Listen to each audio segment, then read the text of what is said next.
Ha sido un partido muy igualado, muy competido. Al final se ha decantado la balanza por nuestro lado, creo que hemos tenido ocasiones más claras que ellos también han tenido sus momentos, pero creo que somos justos ganadores. Sí, creo que es algo que nos está regalando el fútbol, ¿no? Porque al final esos goles en los minutos finales siempre te da ese punto de euforia, de alegría, y creo que este vestuario se lo merece. Aquí hay que hacer los deberes cada semana e intentar llegar los vivos a las últimas jornadas, y a partir de ahí pues el fútbol dirá. Pues que sigan viniendo con la misma ilusión y ganas, que sigan trabajando cada sesión como siguen trabajando, que se lo crean, porque se lo tienen que creer, porque son muy buenos, y a partir de ahí a competir.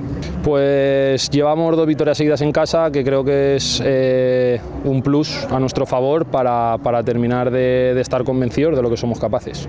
Pues que el pueblo es muy bonito, es muy grande, que tienen que apoyar al equipo del pueblo, al de toda la vida, y que nos hacen mucha falta. Nos hace falta llenar aquí el Roberto, que se escuche el bombo, que se escuche al Frente Turia gritar, que a los chavales también les da un plus.